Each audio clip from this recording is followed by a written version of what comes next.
Hello, third grade. We are going to keep talking about being inventors and people who create things and the engineering process. And today we're going to do another read aloud, and this one is called Mesmerized. Mesmerized is a really cool word that means to be so fascinated by something that you can't even look away. You just can't stop from looking at it. So if I look at the subtitle, right here, it's super little. It says how Ben Franklin solved the mystery that baffled all of France. So Benjamin Franklin, who was he? Well, he was one of the founding fathers of the United States. He was an inventor. He is on the face of the $100 bill. So he was a pretty important person in our history. So let's read what he solved. While the American Revolution raged at home, Benjamin Franklin sailed to France. His goal? To charm young King Louis XVI and Queen Marie Antoinette. Ben wanted them to send money and soldiers to America. The ragged, hungry revolutionaries needed France's help. Without it, they might lose the war. The King and Queen of France were rich and powerful, but it turned out that they needed Ben's help too.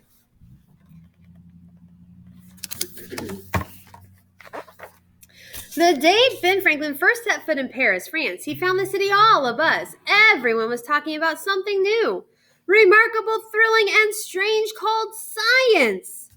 Parisians giggled out a gas that nobody could see till it went up in flames. They gasped at a balloon that floated high above the rooftops carrying a duck, a rooster, and a very nervous sheep.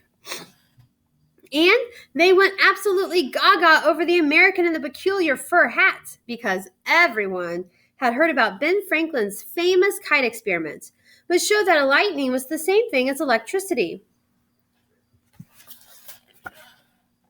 So if we think about what Ben did, Ben followed what was the scientific method, which kind of follows our engineering process. He observed lightning flashing, he hypothesized or made a thoughtful guess, and then he tested his guess that by flying a kite during a thunderstorm, and he was able to support his hypothesis. But soon, all of Paris was abuzz about something new, someone remarkable, thrilling, and definitely strange. Someone called Dr. Mesmer. Dr. Mesmer was as different from Ben Franklin as fancy layered torte was from a homemade apple pie. Where Ben was plain and simple, Dr. Mesmer was elegant and mysterious. He wore a powdered wig and a fine coat of purple silk. He carried an iron wand, and he claimed to have discovered an astonishing new force. Like a gas, this force could not be seen or touched. Like electricity, it held great power. Like the hot air balloon, it made what seemed impossible come true. Dr. Mesmer said this force streamed from the stars and flowed into his wand. And when he stared into his patient's eyes and waved the wand, things happened. Women swooned. Men sobbed. Children fell down in fits.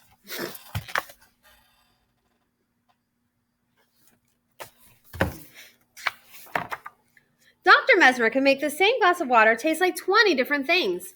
If he told a patient to taste strawberries, the patient tasted strawberries. If he told the patient to taste vinegar, the patient tasted vinegar. Dr. Mesmer said his force helped people who were sick. What kind of sickness? Any kind. Soon, everybody wanted to be mesmerized. Dukes and countesses arrived in carriages at Dr. Mesmer's door. They disappeared into a room hidden behind heavy drapes covered with signs and symbols. Hours passed. At last, they came out and announced that they were cured.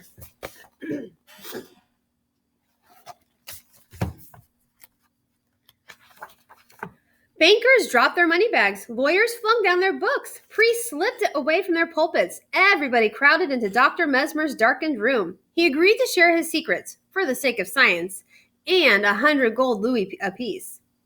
Everyone agreed that Dr. Mesmer's force was the most thrilling, the most remarkable, and the strangest thing that science had discovered yet. Well, not quite everyone.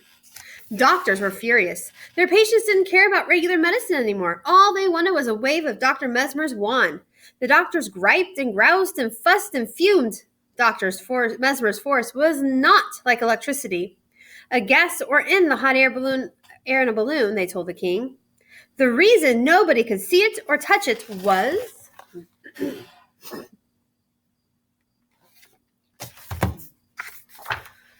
wasn't there. The king was in a quandary.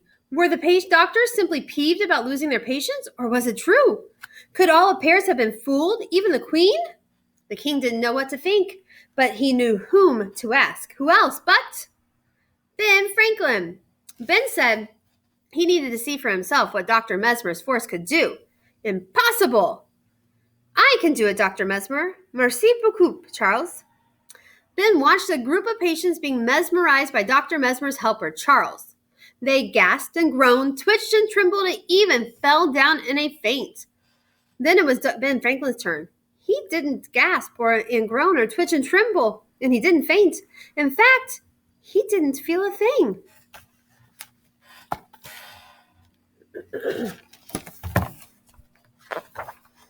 Dr. Mesmer said that the L'Américain must be special. The force didn't work on him. Ben had a different idea.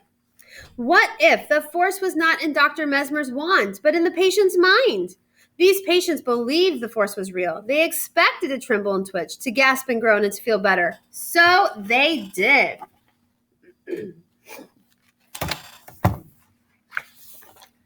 But how could Ben be sure? He watched another patient being mesmerized.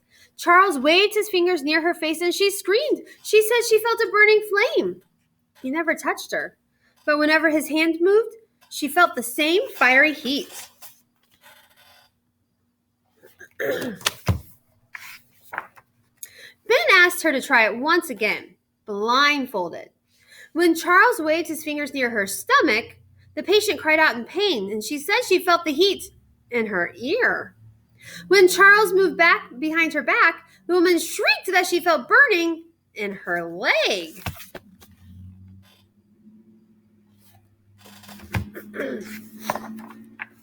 Ben blindfolded another patient. Ben told him that he was being mesmerized. The patient said he felt it. Charles was not even in the room. Then Charles came back into the room. The patient didn't know he was there. Charles stared at him. He waved his fingers. He pointed his wand. And this time, the patient didn't feel a thing.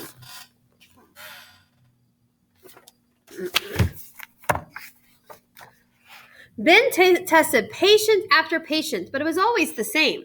If the patient expected and believed something would happen, something did, even without the force. If the patient did not expect anything to happen, nothing did, even with the force.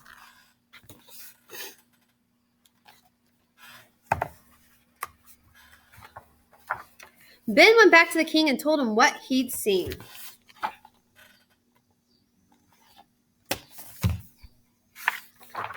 Soon, all of Paris was abuzz again. Dr. Mesmer took his wand and fled.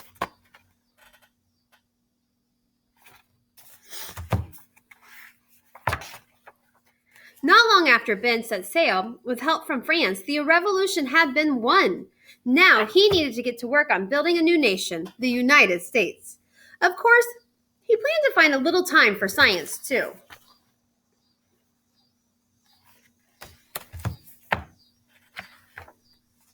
Ben's blind test was such a good idea that it is still in use.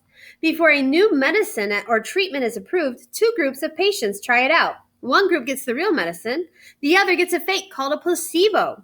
The patients aren't blindfolded, but they are blind in the sense that they don't know if the medicine they took is real or fake.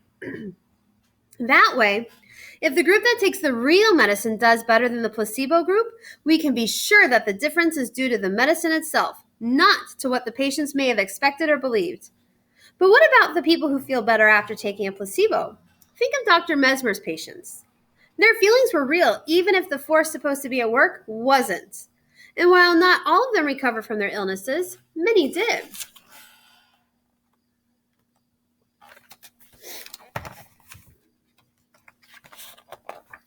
Although he never realized it, Dr. Mesmer had made an important discovery after all. The placebo effect. Sometimes a treatment works simply because people expect it to. Belief can be powerful medicine, and Dr. Mesmer helped his patients to believe. When he brought them into a dark, quiet room, stared into their eyes, and waved his wand, he put them in a highly focused state in which many people tend to believe and do whatever they are told. Today, that state is called hypnosis. But we still use the word mesmerized when somebody seems to be in a trance. For instance, you might be so mesmerized by a cartoon that you don't hear your name when it's called.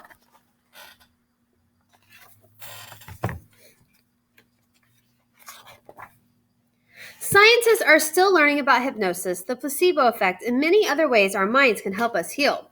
And that would be no surprise to Ben Franklin. He knew that the mind could do amazing things, such as using the scientific method to find out the truth.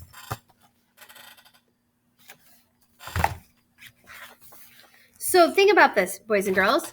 When we tested our toys, when we create balloon cars, when we did the frisbees, we used the scientific method. We ask questions. We form a hypothesis or a smart guess about what we think is going to happen. We test it out. We observe what happens, and then we can draw conclusions and think, did it work the way we thought it was going to work, or do we need to try something new? So we are practicing that scientific method all of the time when we've been doing all these projects. There are some questions that you need to answer about this story in one of your assignments, and then if you have any questions, you can let us know.